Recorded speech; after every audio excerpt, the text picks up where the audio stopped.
What's up? Welcome to the Sports Sidebar Podcast. You're tuning in with your boy Rich, and I'm here with my buddies Tom and JD, and we're about to get this thing started. Let's go!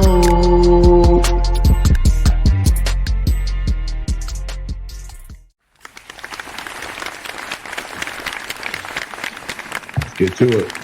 We're back with another one. Episode 69. For all you freaks out there, 69. How's everybody doing today? Shout out Rob Gronkowski. Yeah, he's on all these commercials now. I know. I hate that USA one. I hate that one. Oh yeah. Him and you know who else is in a lot now? Daryl from The Office.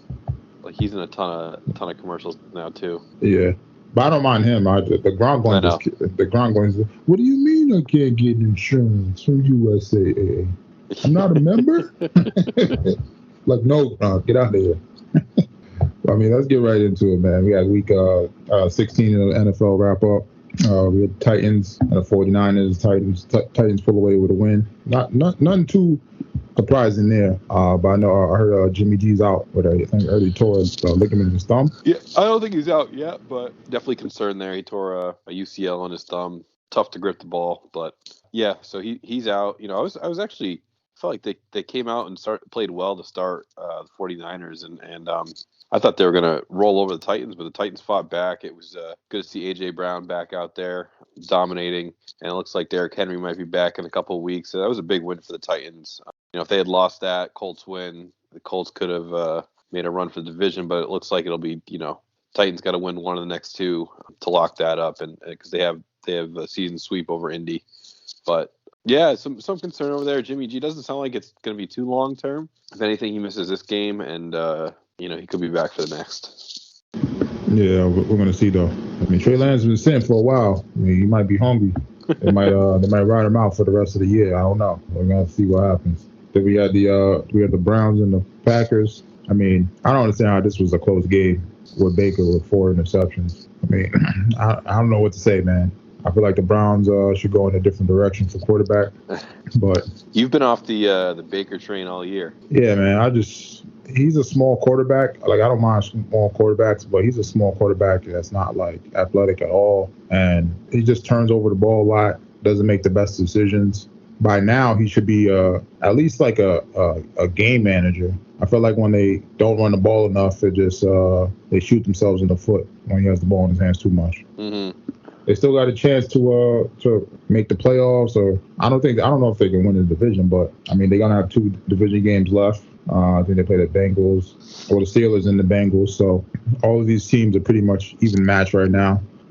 Despite the Ravens with all those injuries. So I mean, it's anyone's game right now with these last 2 weeks. I think you're right on the Browns. I think it's just you can't pay Baker Mayfield probably what. He's going to want or so. Yeah, I think that they'll probably end up having to go in a different direction, but it's kind of tough. There's just not a ton of quarterbacks out there, especially free agent quarterbacks. So you got to draft one, and then, who knows how long that'll take. They seem like they have a team that's almost like built to win now, from on both ends of the ball. But yeah, they do play in a tough division. It looks like the Bengals, they could be the real deal. They're looking at a division win there. Potential division crown. Steelers are the Steelers. Once you count them out, they come back. They got get their butts handed to them by Kansas City, but Mike Tomlin gets those guys up and ready to play. So yeah, the Browns got some work to do for sure.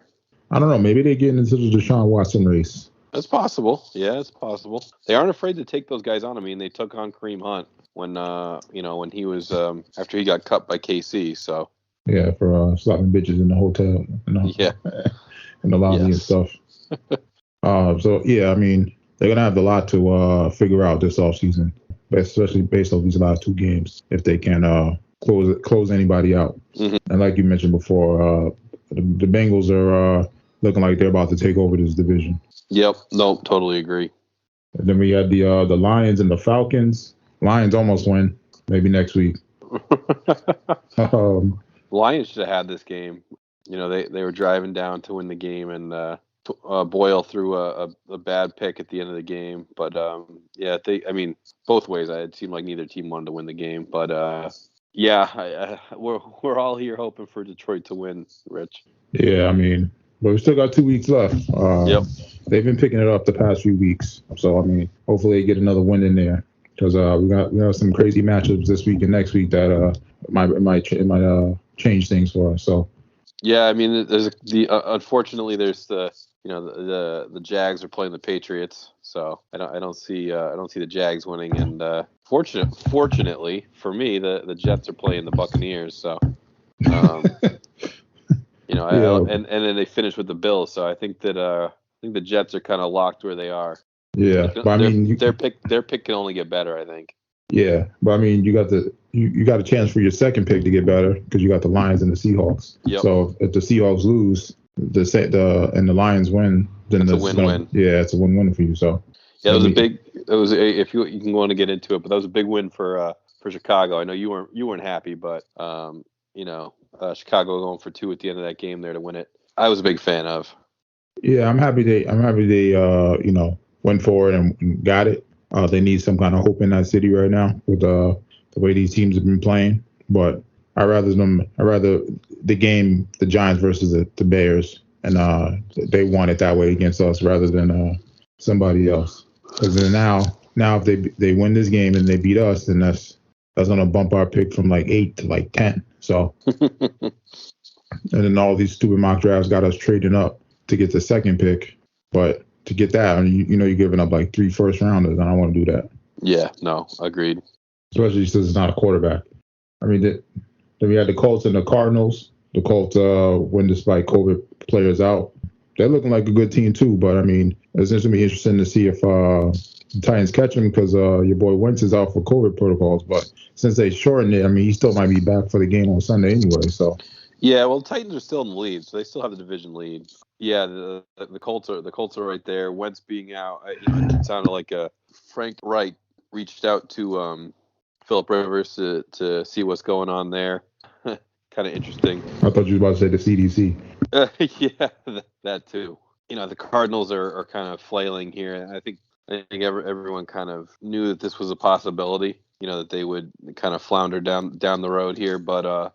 Yeah, the Colts again. They look good. The defense looks sharp. Running game solid. Wentz looked better in this game. I don't know how much you want to put on Wentz's shoulders. Yeah, but he's with his best years was with this head coach. So yeah, no, I agree. I'm sure he knows he knows what buttons to press to get the best out of him. So. I mean, they were doing a good job with him. He hasn't been wenting too much, so.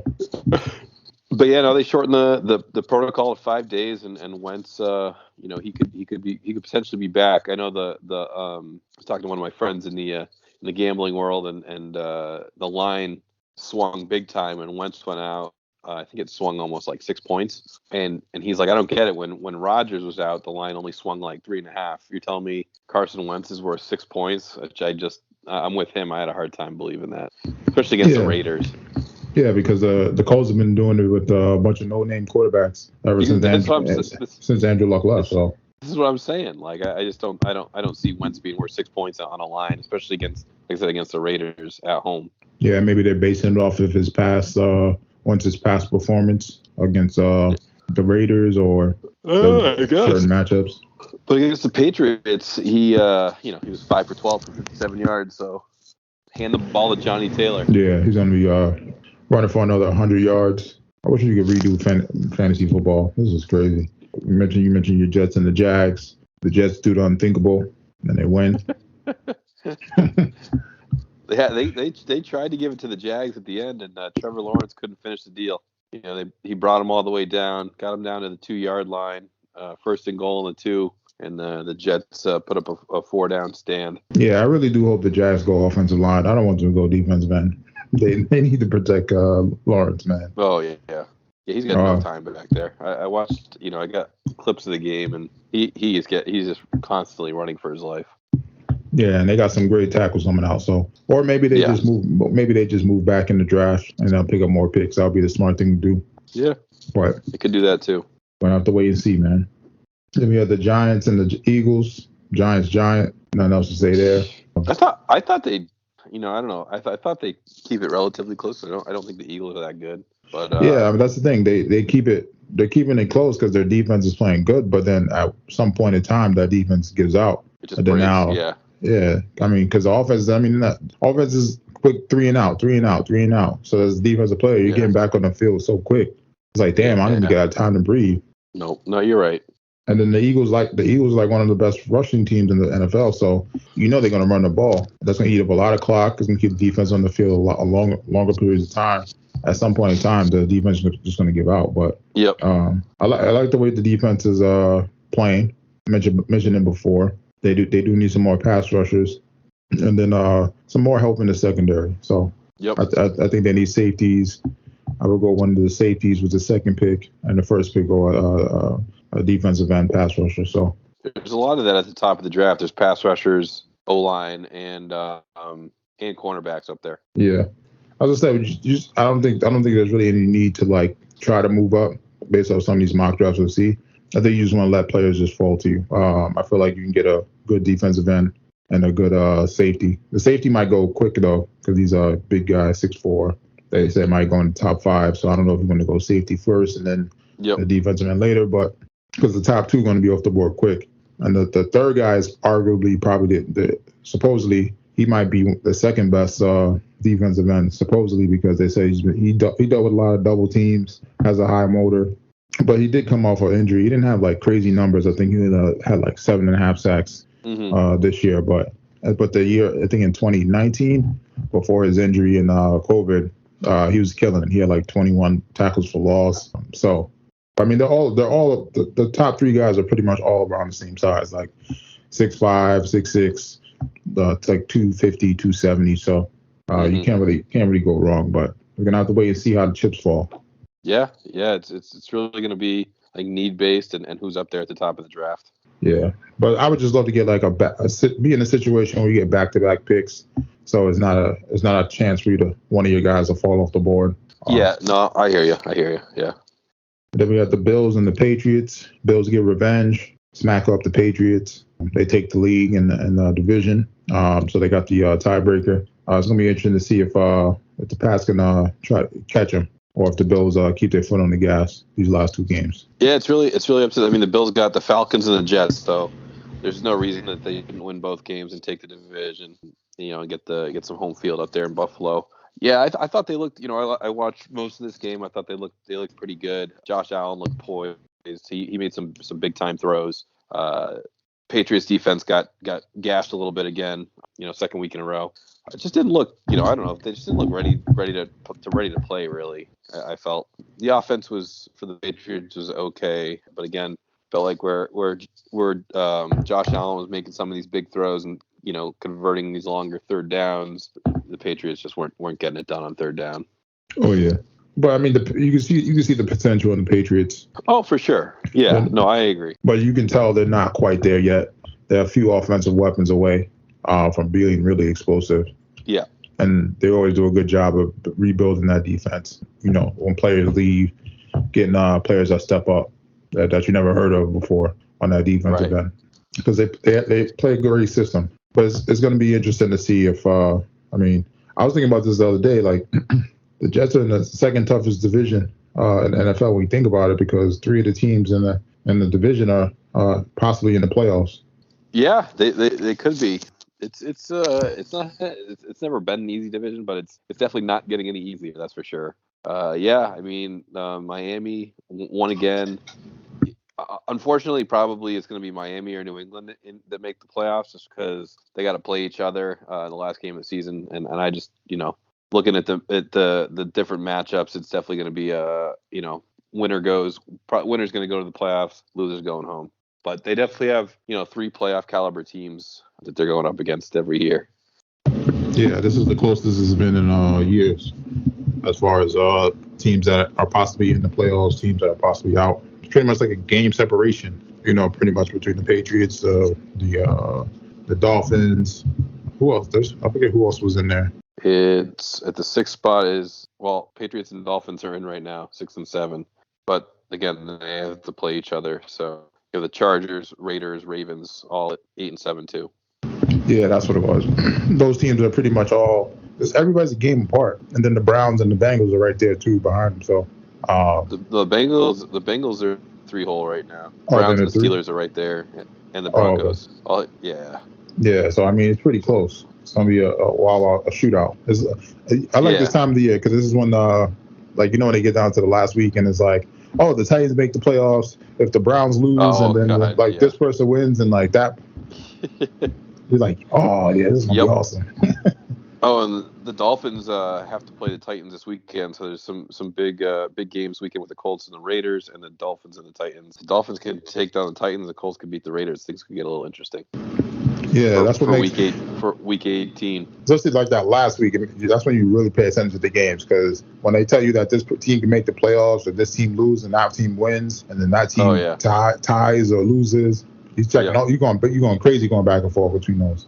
So I used to love, like, this is way back, probably in the late 90s, early 2000s. When they go to NFL prime time and they'd have like all the games, like when Boomer was doing the recap. And like all the games with like up simultaneously at the same time, what time of day it was. And I feel like I just remember the Vikings had a chance to win the game on like the last play to make the playoffs, missed it. But yeah, the chaos, the way that they kind of set that up, where all the teams play at like a certain time, is pretty cool.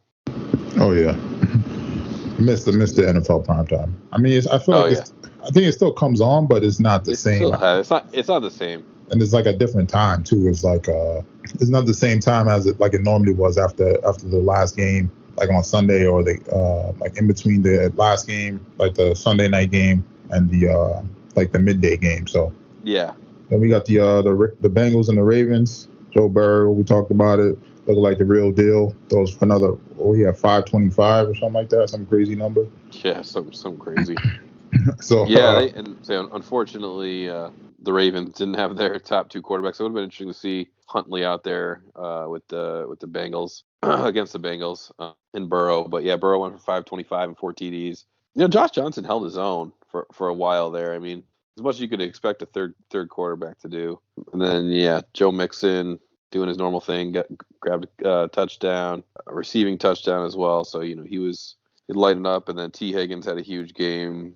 So Bengals, if their defense can hold up, they could be a force to reckon with. That's one of those teams too. I like the way the direction they're going in. They're just a few pieces away. I mean, they got the quarterback, they got some weapons. They just need to tweak that defense a little bit, and they'll be right there. Yep. And then we got the Cowboys and the I keep always want to say Redskins, but the Washington football team. The Cowboys, they steamroll them. Not too much to say there. I think it'll be real interesting once Washington gets a quarterback, just to see how they would actually fare out. Yeah, no, I agree with you. I just hope it's after the Giants get themselves together, though. So yeah, the Dallas really laid it down on them. I didn't realize, even though Diggs has like 11 picks, I didn't realize he's like one of the worst cornerbacks as far as like how much yards he gives up a game. Yeah, he's not a great cornerback. He's good he gets a lot of his picks off of helping. He'll see a route kind of developing and he jumps it. Yeah, I mean, that's the thing. I mean, he's still young, so I mean, he's got a lot of time to get better. So yeah, he's young. He's got good instincts. I think, like you said, his one-on-one game needs some help. Probably it'll develop though. He's got, like I said, I think he's got the right instincts. But yeah, right now he's not what you would say is a good corner. Yeah, I mean, he's got good hands. So I mean, when the ball goes in his direction, he's definitely going to pick it off.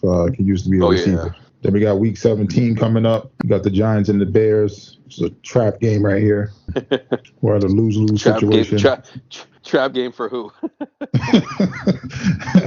Just overall a trap game for our draft picks. This is a great game for the Jets. Yeah. Wait, if we tie, it's better if we tie. Yeah, we need to tie. That'd be better. That's what I'm hoping for, a tie. No. That helps the Jets too. Yeah, but that's best case scenario for the Jets is a tie. No matter, it's just, man, I'm not going to watch this game because the Giants do not need to win and the Bears do not need to win. But both teams can lose. Somebody has to lose. I mean, and that's the thing. If the Bears win, the Giants lose. If the Giants win, the Giants lose. So it's just not good, man. Not good at all. Yep, you need obviously one of them's going to lose, and then you need both of them to lose next weekend. Or I need COVID to go wild and the game get canceled. That too. They just wash the game out. They don't count it. Mm-hmm. But I don't think that'll happen. Because the NFL, they definitely want their money for that game. So for any game, then we got the Jets and versus the Bucks. We talked about it. We need the Bucks to handle business. Otherwise, the Jets are going to do the unthinkable again. No. And then we got the Chiefs and the Bengals. That should be a real good game. Joe Burrow versus Patty Mahomes. Two great offenses, two up-and-coming defenses. So I was shocked they didn't move this to a later game because this is a 1:00 game in Cincy, and I just felt like this would be a good either a 4:25 or a the Sunday night game. So a little shocked they didn't move this one because I think this is obviously the game of the week. After of course the Bears and the Giants. Of course. But it should be it's I was reading yesterday, the Chiefs defense is averaging just under 13 points allowed per game in the last 7. Their offense seems to have potentially turned a corner. They should have Kelsey back this week and healthy. Edwards-Helaire is down, but they got a good backup in Williams. So, and the Bengals are pretty much in every game, and their offense has been good. So this should be a good battle. I'm interested to see if it's more of a shootout over a close defensive game. Because I don't know. I could see it going either way. I could see it being one of these 28-24 games. I think the over-under is 51. So I think that Vegas is looking at one of those 27-24 games. Yeah. So like a decent amount of points, but not a ridiculous amount of points. Yeah, that's still a good amount. It is, yeah. That's 2 or 3 touchdowns on each side, a few field goals. So we're in for a matchup. Then we got I mentioned the Lions versus the Seahawks. This is another game. You guys need the Lions to come up strong. Oh yeah. To improve that Seahawks pick. Big game. I think your boy Russell Wilson might be out of there, man. I don't know. Yeah, I think like we talked about, it's either Russ is going or Pete Carroll's going, and I don't, I would guess that Russ is going to be gone. They had listening to Albert Breer from I don't know what he's on now, Monday Morning Quarterback. He thinks that this is it for Russ. Russ is out after this year. I think he's not going anywhere. Yeah. And I think Seattle needs to kind of, I don't want to say blow it up, but they need a fresh start. Yeah, because I think they need to figure out how to move on from that the Pete Carroll Legion of Doom shadow. Yeah. And we got the Browns versus the Steelers. This is another weird game. I'm not going to watch, but both these teams are in the hunt for the playoffs. Not sure how the Steelers are. Loser goes home in this game, I think. I think that's it for their season. We're going to have to see, man, because the Browns have not been playing good. Steelers have been somehow playing decent. And the Steelers have pretty much been having their number outside the playoff win last year. So one of those we're going to have to wait and see. Yeah, I think like I said, I think this is the loser of this game is done for the year. So I think it's a big matchup in the AFC North, and that's going to be it for one of these teams. And I couldn't tell you because they both go so up and down every week that I have no idea what's going to happen in this game. My guess is that Tomlin gets his guys up and Pittsburgh takes them out, but I could also be wrong. Yeah, you just never know what Brown team's going to show up. So I know. We got the Packers versus the Vikings. Let's see if the Packers get revenge. Last time the Vikings mopped them up real quick. Another in-division game. The Vikings are in the playoff hunt too, so they desperately need this one. Yeah, and I think the Packers win, they can lock up the number 1 seed this week. So I don't think it's one that they necessarily want to just lay down and be done with. Yeah, I think they lock it up with a win this weekend. They have to, man. They have to knock it up. But that's the thing. I feel like teams, even after they lock it up, they still end up playing like the last game to some degree. They will, yeah. And the Packers got the Lions last, so Yeah, they they can let the Lions win that last one. So do us all a favor. Then we got the Cowboys and the Cardinals. That should be a good one. Two teams that'll possibly meet each other again in the playoffs, depending on how things shake up. Looks like the Cardinals have been losing their mojo the past few weeks. It's gonna be interesting to see if they can bounce back and gain some momentum to coming into the playoffs. Yeah. And then the Cowboys, they're on the high, so they're feeling unstoppable right now. So go ahead. No. I was about to say about the defense. Yeah, the defense is playing really well. Micah Parsons looking at potential defensive player of the year. The line, DeMarcus Lawrence, you saw the impact he made coming back last week, and Trevon Diggs and company there in the secondary. They've just been it's about as good of a defense as I've seen Dallas have in a very long time. Yeah, I don't think the defense has been this good since they had like Marcus Ware and stuff. So yeah, exactly. Have they ever had a defensive player of the year? Not that I can think of. Did Dion play for them? Yeah, but I don't think he won defensive player of the year that year, because I think he was when he won it was wait. No, they haven't ever had one. I don't think.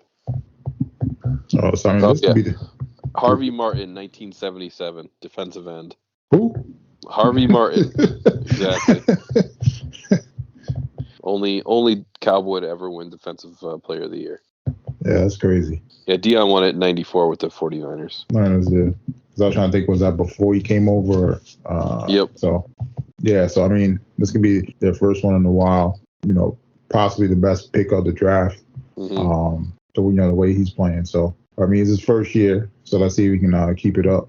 Yeah, he's been great. He's been phenomenal. Just wish he wasn't in our division. If only the Giants could have drafted a guy like that. Yeah, only Fred.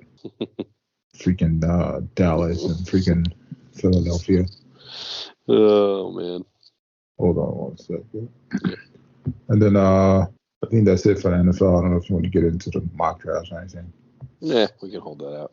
And on to the NBA. I mean, we had Christmas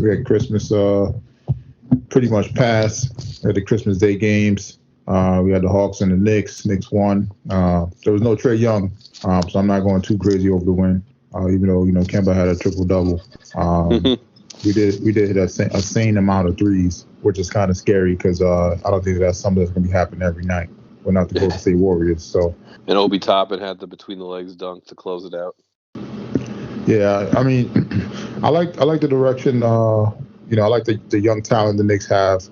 They definitely need to build on that. I'm just interested to see if how much they can develop.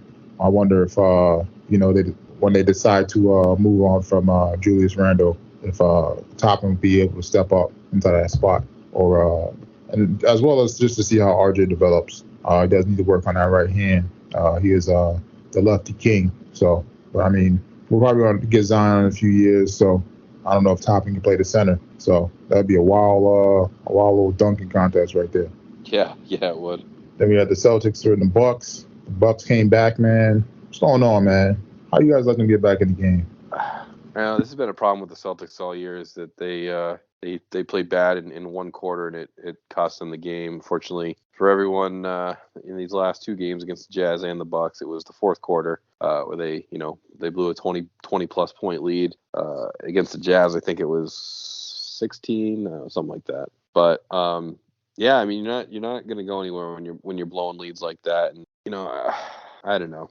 I don't know what route they go, because at this rate they're going to be another middling 500 team that shows flashes of really good play at times, but then it's just like this. I don't know if it's lackadaisical or what. It's just they like fall asleep at the wheel sometimes. It's very maddening.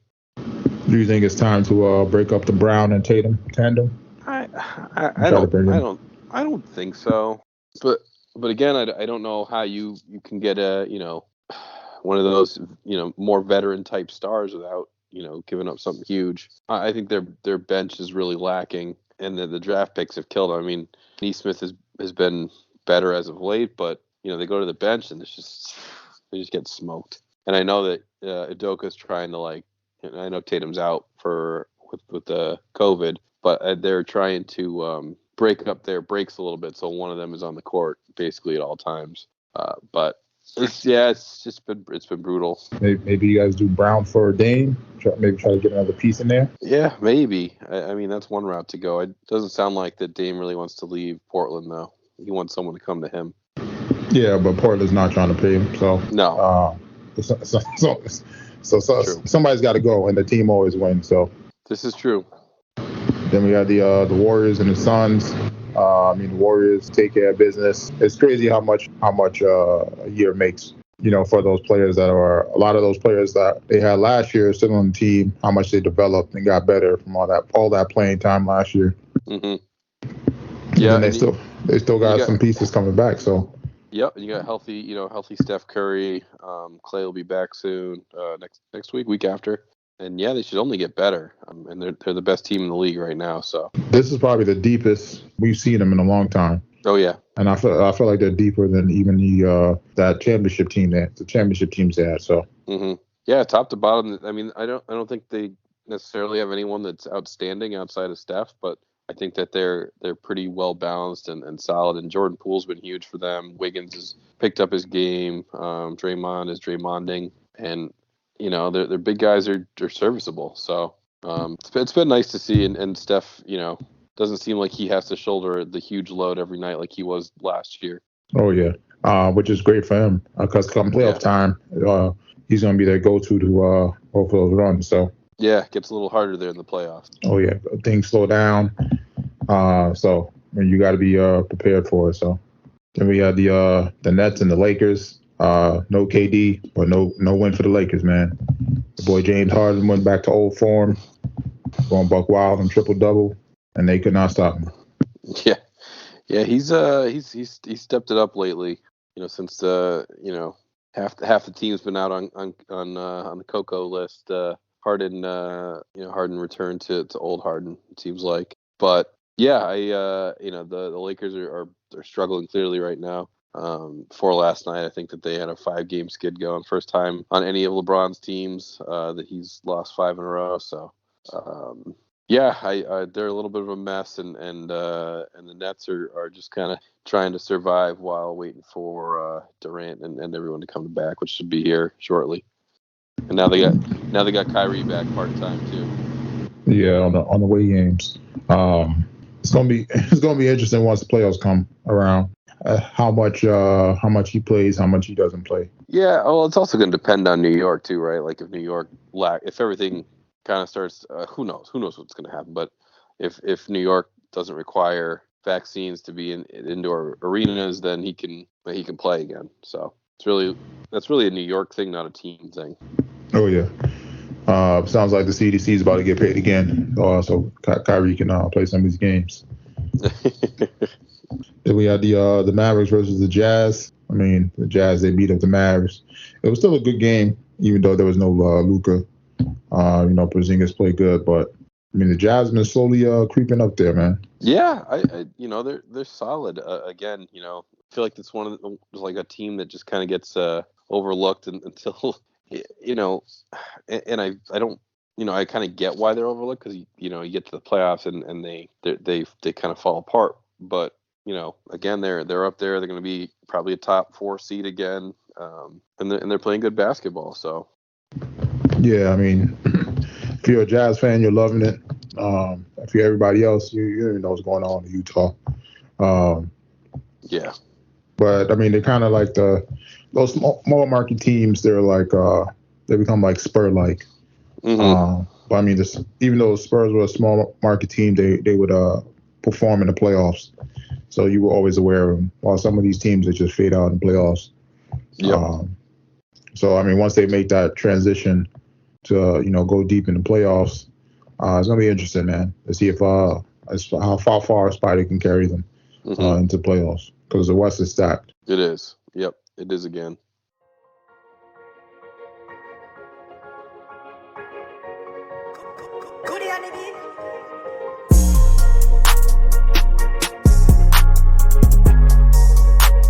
And it's that time again, ladies and gentlemen. We got another edition of JD's Bites and Brew for everybody. What you got for us?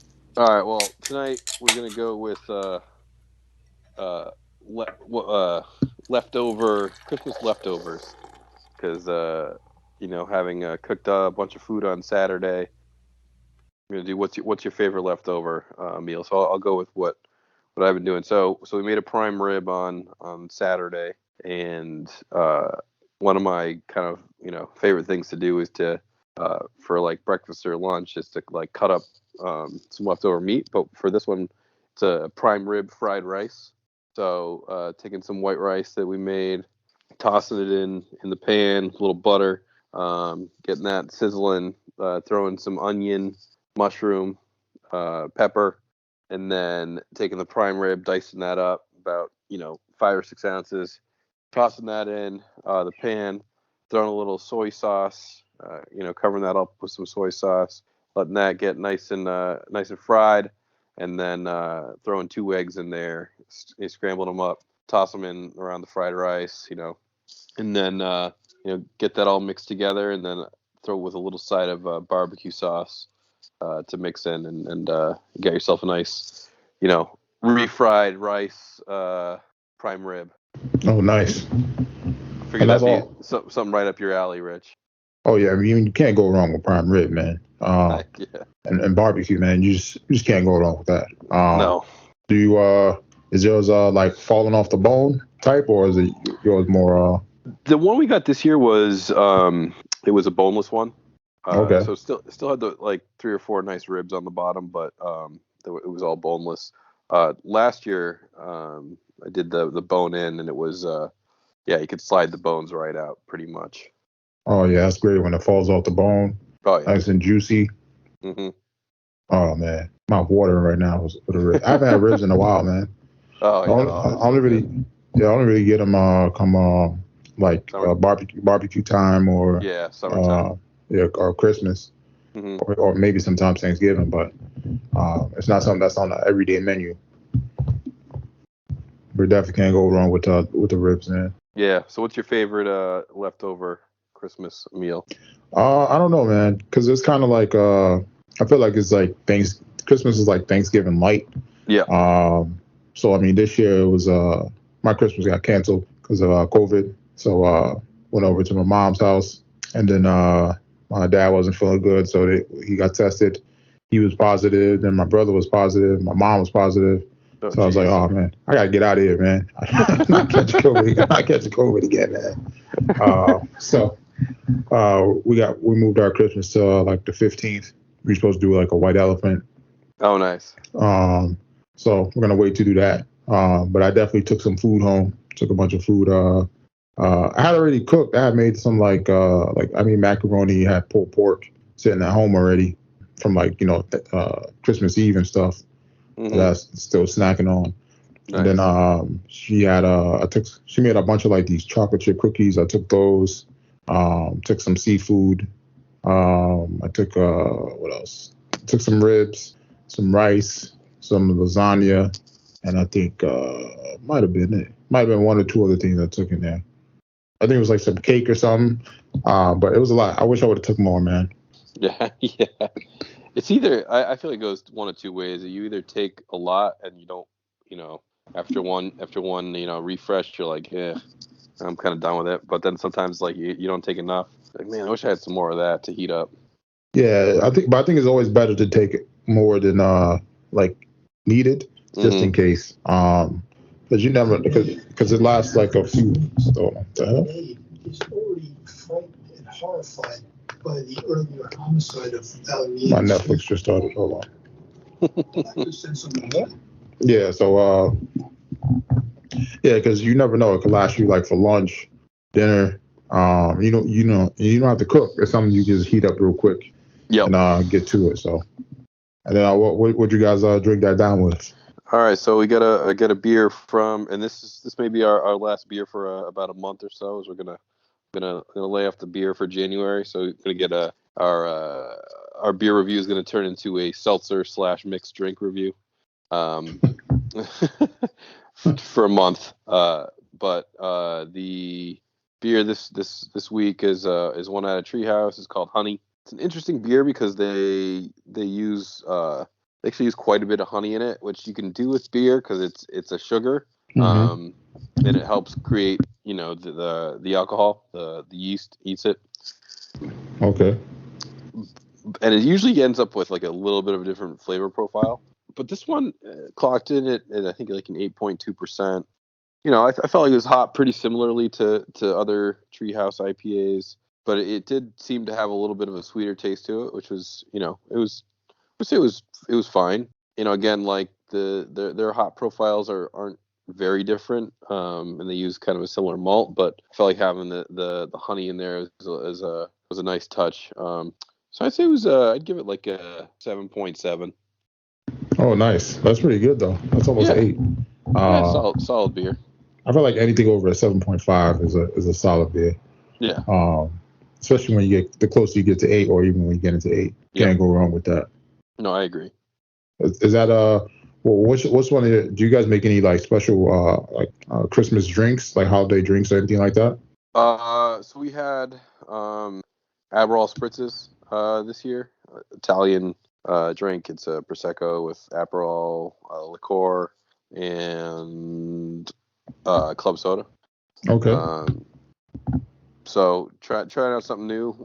We've done the coquito in the past. We talked about last week, and usually just like mimosas in the morning. Get us to lunchtime. They get us to lunchtime. and then it's a free for all from there. People nice. all over the place on what they. We usually have it. Whatever anyone wants: beer, wine, champagne, and then a mix of liquors.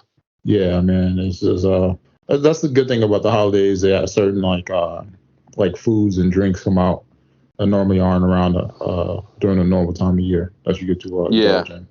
Yeah, and I know probably unpopular opinion, but I'm just not a huge eggnog fan. I've done it, and I'll have a glass, but I'm just not. It's just not my thing. Yeah, I don't really care too much for eggnog, but that coquito, that's oh yeah, that's where it's at. Coquito's good. Oh yeah, I know. I used to have a Puerto Rican woman that worked for me, and she used to always give me like a homemade, like a huge, sometimes 2 huge jars of it for Christmas. It was awesome. Yeah, you throw them in the freezer, let them get like a little like chunky. Chunky, yeah. Not like frozen, but that in between of like chunk and frozen. It's like a milkshake. Yep. Go down nice and smooth. You'll be drinking that all night. Mm-hmm. And that's JD's Bites and Brew, everybody. And for the BRRs this week, a bunch of stuff we got into. We had did I talk about the Matrix? I don't think so. Thought I did. So Matrix Resurrection's okay. They good concept of about like the whole concept of the Matrix and how people we're pretty much living in the Matrix, so to say, like how it relates to today's point in time. But I just wish that I don't know, man. I felt like it was too much. They were picking too much from the old movies and trying to make it part of the new movie rather than give us a more original story. Mm-hmm. Some of the stuff I don't want to give it away, but like how some of it was just like odd, like how Neo came back and Trinity came back and some of the other stuff. I can't say too much without giving it away. So yeah. But it's like I said, it's one of those movies you'll watch once and probably won't watch again. But I mean, since you've seen the first 3, you might as well just check out the 4th. But like I mentioned before, I mean, I feel like this is probably like the worst of the 4 movies. Between the 3rd and the 4th, they're probably the 3rd and the 4th best of the series. So then we got Spider-Man. I mean, checked it out. I mean, they sold they're already at like 1 billion worldwide with Spider-Man. Good movie. Probably one of the best Spider-Mans we've seen in a long time, but definitely not the best Marvel movie. I'll probably put it in the top 10. I can't go top 5. It's close. Maybe like at 6, 7, but I feel like there was so many other Marvel movies that were better, like Winter Soldier, Endgame. So I mean, the first Iron Man. I mean, it's yeah. And is it better than is it better than the first Spider-Man? On par? A little under par than the first Spider-Man. But don't get me wrong, it's still a good movie. But I just felt like it wasn't like all the action and stuff was really like jam packed for like the end. And then there was some other stuff that was questionable as far as like some of the villains that knew who Peter Parker was when they never met Peter Parker. Yep. So that was like a plot hole. And then some of the end credits. So I see the direction they're going in. I just don't know how this relates to. It doesn't seem like it really relates to the Marvel universe as a whole. It just seems like. So it seems like if you like, let's say the next Marvel movie comes out, when it comes out, if you didn't see this movie, it's not really gonna hurt you as far as like to know what's going on in the Marvel universe. Because it just seems like this is kind of like totally separate. Even though we're probably going to see some of the stuff that happened in this movie and the Doctor Strange movie, because they're kind of leading to the multiverse, and that's how they're going to blend in like all the other Marvel characters that they got from Fox. So gotcha. Then we had Emily in Paris. I actually liked the second season better than the first. A lot more stuff going on. A little bit more funny. You didn't like the first season, right? I thought the first season was okay. I think I gave it like a 7. Hold on, let me check my ratings. Oh yeah, I gave it like a 6.9 out of 10. This one's definitely in the 7 range. I definitely like the second season better. There's a lot more going on, more funnier, a lot more stuff happening. We get a lot more time with different characters. They add some new characters to it that spice it up, which is good. But I'm gonna be interested to see where it goes from here based off the ending of the second season. Because she might not. I don't want to give it away. I don't want to give it away. So the atmosphere might not be the same for the next season. So gotcha. Then we had Silent Sea. It's another show on Netflix. Pretty much is about this crew that goes to space to bring back this like sample of they call lunar water. So the water basically like multiplies whatever it touches. So it's not a bad series. It's okay, but they don't really get into like the big hype of the sample. Like they don't give you like any inclination on like if they get this, what it'll do. Like they'll say, "Oh, it's going to save mankind," but they're not really telling you how it'll save mankind or like anything like that. So I got you. But overall, it's an okay show. It's one of the foreign films. There are a lot of characters in there from the Squid Games, and then they have some people in there from the Hellbound show. So it looks like Netflix is going heavy.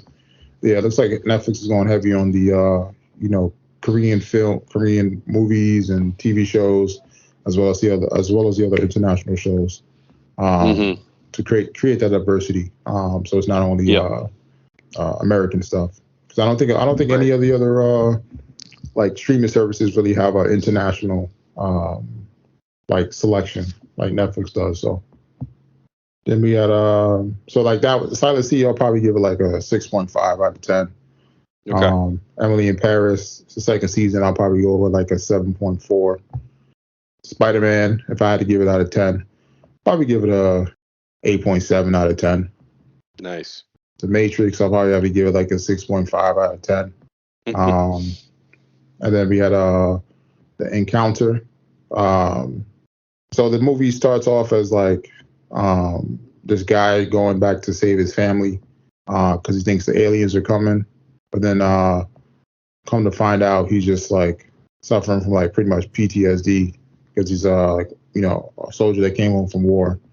But I mean, if they would have stuck with the aliens were coming and like the aliens really came, I think it would have been a whole better movie than him just suffering from PTSD or anything like that.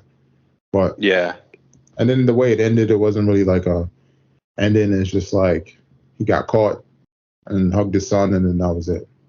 I was expecting a lot more. I'll probably give it like a 5.7 out of 10. It started off good, then it just trailed off. Just like, tailed off. Yeah. And then there was some other stuff I'm trying to check out, like Don't Look Up. And then there was something else I was trying to watch too. I forget what it was. Then there's some other movies I wanted to get into. The Resident Evil. I heard it wasn't good, but I got to check it out. I wanted to see the other one it's called Antlers or something like that. It's like a horror movie. And then I started watching oh man, what's that? Paranormal Activity. They got a new one out. Called Next of Kin. I mean, you just got to see what it's about, man. So I'm watching that now. So give you some reviews on that one once I finish those. And let's get into it, man. I heard you was singing and Sing 2, man, in the movie theater. Yeah. We took the kids to go see Sing 2 the other night, and if really, for kids movie, it's probably one of the better ones. Sing 1 was. Sing 1 was really about the kind of keeping open the theater and then putting on a good performance and kind of doing that thing. This one was more about taking that now that they have this theater performance and trying to get to the big time. So they go to their version of Las Vegas, kind of on a whim, to get a trial, and they end up catching the eye of the the big producer, making some promises they probably shouldn't have made, and the entire storyline basically is them preparing for this performance and not really knowing how it's going to go down or what it is, and kind of figuring out on the fly and how are they going to get this famous performer that's been a recluse for 15 years to sing at their performance, and also while at the same time keeping the crazy producer happy with his daughter being in the act. So again, it felt like they had good songs, some throwback U2, and overall it was pretty good. I'd probably give it like an 8.1.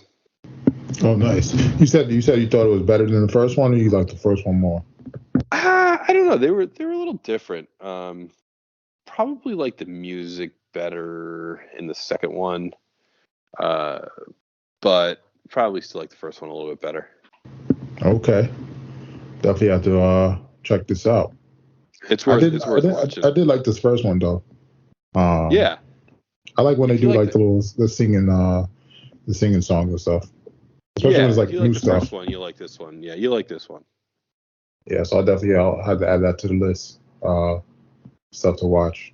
I know the Boba Fett started. I know Tom was already watching that, drooling over that. Yeah, I haven't watched that yet. Yeah, me either. I think I'm gonna try to wait till a few episodes come on. Because I think it's better when you binge it. Yeah, no, I agree. Because then you're not left in suspense. Like, oh, come on, man, gotta wait another week. And I feel like it's enough stuff on now to where you can you just give a few weeks for a show and just binge it. Yeah, you can. And that might be it. I don't know if there's anything else you want to get into. Yeah, that's all I got. All right, ladies and gentlemen. Until next time. Until next time, Rich. Have a happy new year out there, people. I want to thank y'all for rocking out with your boy Rich, JD, and Tom here on the Sports Sidebar Podcast. Give y'all something to ride out on.